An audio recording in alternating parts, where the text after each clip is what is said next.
Action. All right, this is Chad Vision's interview. We talking to Chad today. This is Cash. We trying to figure out a lot of things that in his life and things that he got planned for the future. How you doing, Chad? I'm doing pretty well. How you doing, guys? How was your day? You doing good? Yes. So today was a beautiful day.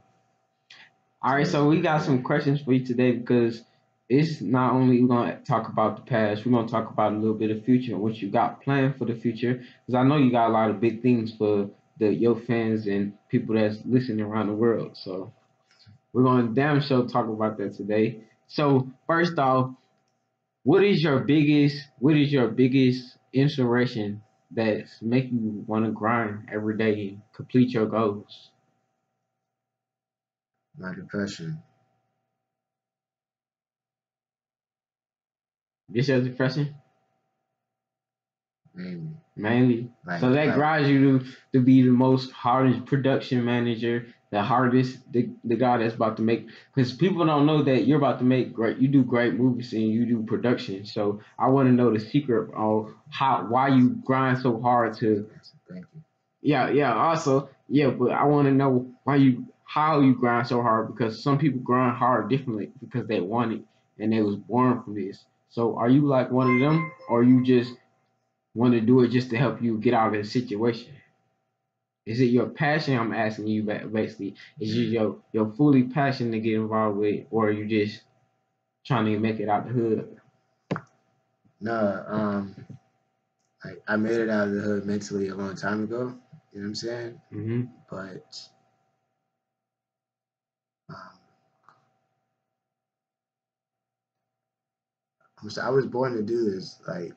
And it takes a while to realize that like you're born to do this. Like you spend the whole time wondering if you were really born to do this. That's the if you keep going, you're questioning that the whole time. Like, am I born to do this? Am I really born to be a great actor or whatever you want to be? And you're just questioning. And as long as you keep pursuing, you'll find the answer. And you'll find out later, like, damn, I was born to do this shit, man. Motherfucking, and you're just mad that niggas didn't have you in classes your whole life and shit. You're like, motherfucker, I was born for this. You know what I'm saying? Like, you ready to fight this shit because it's like you was born to work for a white man the rest of your life, motherfucker, not me. You know what I'm saying? So, like, like I used to watch movies with my dad and my parents were born. So my love for films is deeper It's bigger than than that, basically. is deeper than anything, money, anything. Like it doesn't. That's why I've been hiding. Like art for me is therapy. If I didn't have my writing and my creating, I would absolutely just go crazy. Like it is what maintains my sanity. Do You you know, have any have anybody that inspire you to create masterpiece? just the history of art period because I study it all and eventually I'll find out about the greatest artists. So I'm inspired by all the greatest artists. Like, but if you want to know names, but I study so many. You have to do that. I've studied so many artists, actors, singers, like even art that's not involved in my art. It's still art. Just any art, technology, innovators, inventors. Like I watch biographies. I read biographies. I listen to that stuff. I watch documentaries. I watch biopics, like I study that stuff. Yeah, Yeah, I'm extremely. I would have to just do a segment just on just that. based off that, Yeah, basically. but to drop names, All right, just but period. so most people don't know that you actually avoid yourself from distractions like having a girl and having normal life, as people say, just because you are passionate about doing what you want to do in life. Is that true? Yes, absolutely 100% true.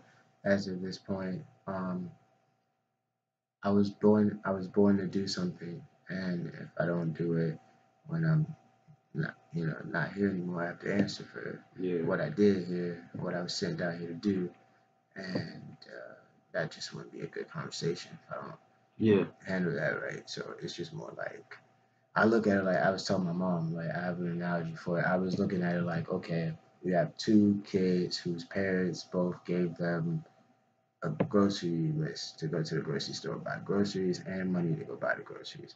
And upon leaving, both of these kids intertwined paths and decide to just say fuck the grocery store and just go do their own thing and spend money and whatever. And then they come home and get their ass whooped. Like, yeah, feel me? Like, Yeah, I feel you. So So, what is your biggest regrets in life that you think about that sometimes it's still probably that, but what are some big regrets? Because I know everybody has some. I have a lot of big regrets. So, yeah, what is your big regrets that you wish that you can go back and change? You don't have to spell all the means, but yeah. just whatever you feel comfortable saying. Okay, I got you. Um, like I've said more in the documentary Mm-hmm. that I just made about my regret, Well, yeah. basically. Also, friends, yeah, he definitely got a document on the way. Stay tuned. Yeah, kind, Well, kind can you of. carry on? Yeah. So I'm getting back in the groove. So my biggest regret, I definitely made a whole documentary about it. It would be like the main source of the trauma. Like, of course, the like divorce, broken home thing that fucks with you. That brings self-esteem issues. You don't feel appreciated. It plagues you in the rest of your relationships with people. So people will see my great qualities, but my self-esteem is kind of fucking with me. So I'm in a cloud, you know. Um, so, but but That's good. so Um, but to fully answer the question, the regret itself is like the main source of the trauma. Like it was just the fact that I got involved in sex as a child, so it totally fucked everything up. I, I, that's gonna do that to any child. So um, that, but I don't wish I could change it, even though like like it's like it's the worst thing. But that's tough right there. That you but just but got if the I courage change to it, even speak like that to the people and let them know that you had trauma as a kid and you still going through life. And you say you don't actually want to change it, which the reason I say that, it's like, okay, of course, I wish that shit never fucking happened, right? yeah, Yeah, yeah. I do. I wish the shit never fucking happened. Yes, I definitely wish the shit never fucking happened, but it did, and God allowed it to happen.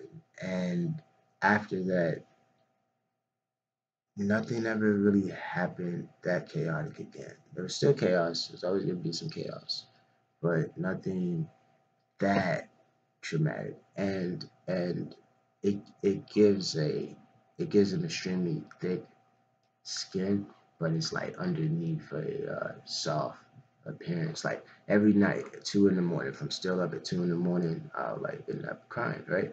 But I just thought about it outside, like shit, 3 a.m. is the witching hour. That's when a lot of evil shit happening, people dying and shit. So if I'm an empath, I could feel people's vibes. Maybe that made sense a little bit more. Like I had a vibe one day, just all day I just felt off, and I was in a good headspace. So I'm like, why do I feel off? I knew the depression would try to attack again, but it was like, why do I feel off?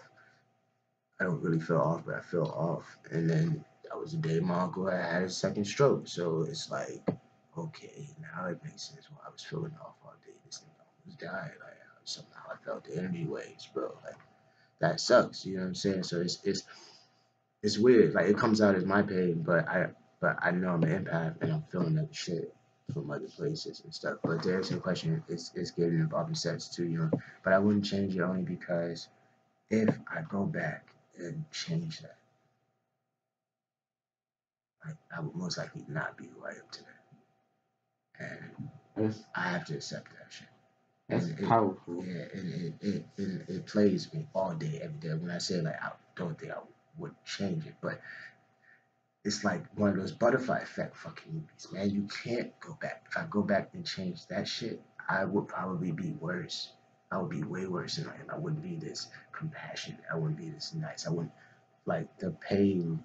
If you let it, the pain like cuts a tenderness, and you can take the pain of life or whatever. Like you can take the pain and you can lash out, and just be angry with the pain, or like you could let the pain like make you more philosophical and compassionate and able to just like feel others' pain because you have so much pain yourself.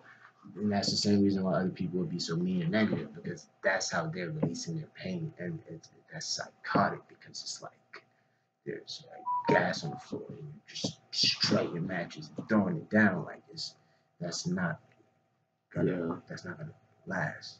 Yeah. So what do you have planned for the future? You ain't gotta tell everybody the secrets, but just tell them like what are you cooking up for future projects and future labels that you're gonna work on Netflix. That's funny. All right. Thank you again for being gracious and stuff. But like, but to answer the question and like those weird ways, like I got a weird way of answering questions. I try to be as like really think about it and not just give the answer that I would want to give, like, but the answer that I have to give. Like, what's the really right answer? Not my preference, not what I prefer, not my personal preference, but what's like I'm gonna say what needs to be done. But to like, if you want to make God laugh, you tell me your plans. So of course I have a lot of plans of like You ain't movies gotta and tell all stuff. the plans. Just give us a little something, so we know what's Um, coming up next. You just say you was doing a documentary, yeah, and what else are you doing plus the documentary? I'm writing scripts Writing for scripts. pilot. I'm writing scripts for pilot films. For Mm-hmm. pilot films, writing scripts for pilot films. I'm going to use stock footage for those.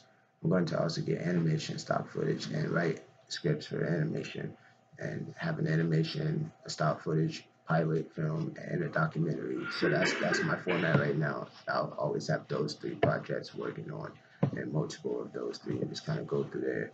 And that's how I take it. And then I have to get my equipment. I don't really have equipment. Obviously, I'm using a webcam on the laptop, so I have to get my equipment, and then I'm going to get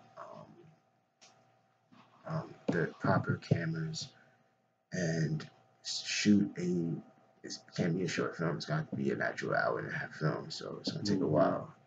We're working on something. It's like I think I really want to go with that one first, since I have the pilots and the documentary and this animation stuff. That's three to six already, so I can work on those and be writing the pilots, finish those, and then start this new one.